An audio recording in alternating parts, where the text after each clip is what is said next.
Welcome back to PM Express, and I have some of your messages coming through. For not myopia, Fiano, you say that it's too bad, and I think a serious investigation must be carried out to clear our good name. I do agree with you. And then Podo Chris Salam says these Ivorians just lack clear understanding of what the issues really are. Yeah, that's your comment, Podo Chris Salom. And Ganaba Jr. says that why shouldn't the Cote d'Ivoire accuse us when you had a government that says mind your own business in a very volatile situation which needed cooperations from member states, for which Ghana is a key figure in their ECOWAS affairs. The chicken is now home to roost by the Ivorian government fingering us due to our government's posture in the past when the matter was at its ugly peak. We need to patch up early for our own interest. And Emmanuel Kofitre, you say that what at all does Ghana stand to gain from this whole thing? Should power change hands in Cote d'Ivoire, they should come again. Abdullah Ambitious Rahman, you say, I think the Ivorian government is not fair with their posture, especially the defense minister's comments. Since their crisis, Ghana has been very instrumental in restoring peace to that country. Ghana should demand an apology from them at the highest level. And same Abdul Rahman says the ex-combatants having political asylum in the border towns in Ghana should abide by our security rules. I lived in Sampa, and all indications were that they were meeting for whatever they were planning. Now I'm in Inchi, and the same can be said there too. And then Harry Love says that, so do we really have national security? These are things they should have known and acted upon by sweeping them out of this country if truly they were here before getting to this level. And Douglas Ayuba, you say that, I don't think they know what they're doing. They better change for transformation in Cote d'Ivoire. And Isaac Donko says that is how the world is. If you favor or do good to someone today, he will pay you back in a bad way tomorrow. We are accused of what is innocent to us. May God help and grant us peace. And Citizen De La Douglas, you say that they should give us a break. We also have our own internal challenges.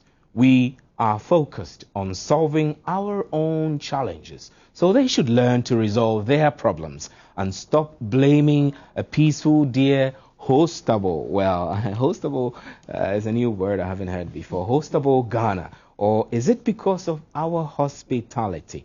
Cote d'Ivoire, be careful. And then Ebenezer Yankee, you say that sack those deadly Ivorians out of the country now. Any Ghanaian will and can never be guilty in such cases.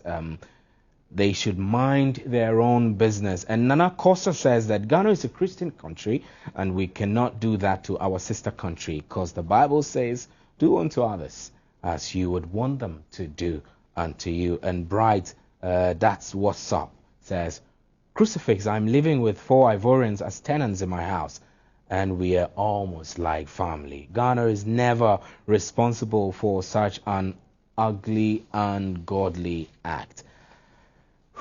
You heard these messages, Mr. Champon, and how did they strike you? Well, for most part, people are expressing the kind of sentiment we are already expressing.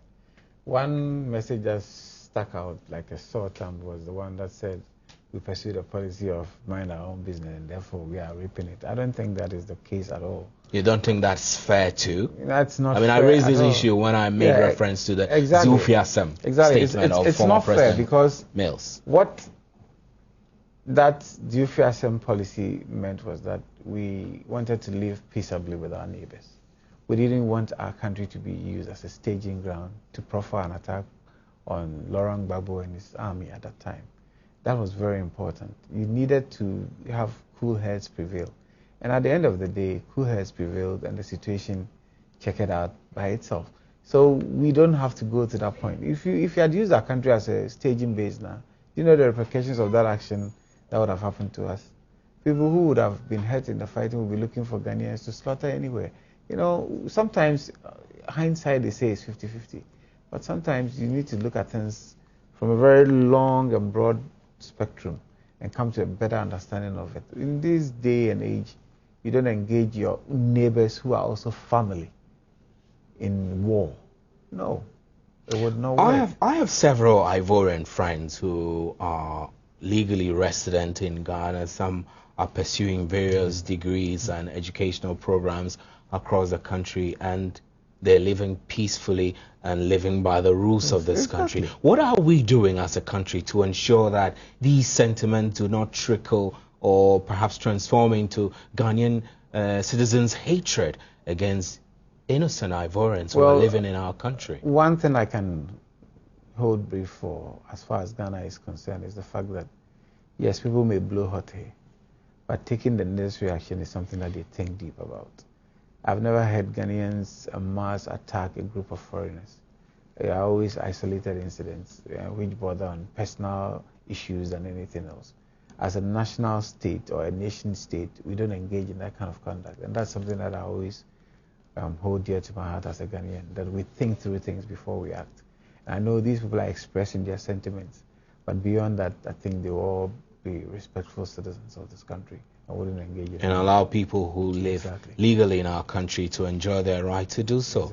Now, Mr. Palmadeti, one of the comments which came from Ebenezer Yankee says that sack those deadly Ivorians out of the country now, and no Ghanaian can be guilty in such cases. They should mind their own business. I mean, from the point of view of immigration, what can you do and what can you not do when it comes to people who live in this country, Ivorians in particular? We have the refugee law. We work with the UNHCR. The UNHCR declares somebody as a genuine refugee. We cannot throw that person out of this country. We cannot kick them out. No, we can't do that. They have rights and they have certain privileges extended to them. And it's even worse to send them back to the country they are fleeing from.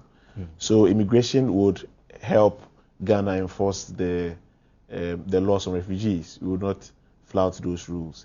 However, if Ivorians or any other group of foreigners conduct themselves in a manner that basically flouts our rules, then the law will take its course. When it comes to foreigners gathering or having a meeting, it's not criminal. Neither is it intended to break a law. But if you have intelligence to suggest that that meeting is politically motivated, and then there is a problem, right? Surely with such gatherings we are interested. And the fact that they are gathering doesn't mean that they are gathering to stage a coup or to attack their country. They have their own social problems, they have their own economic problems. And once in a while, in a foreign land, you'd want to meet. I think Ghanaians outside this country also have their own associations and they meet. When such meetings go on, we also have a way of getting information to find out what they are doing. And we haven't had cause to suspect or even think that such gatherings or meetings are intended to destabilize La Côte d'Ivoire. Mr. Champon, the ex-combatants, what informed the state's decision to send them to Bunahafo region?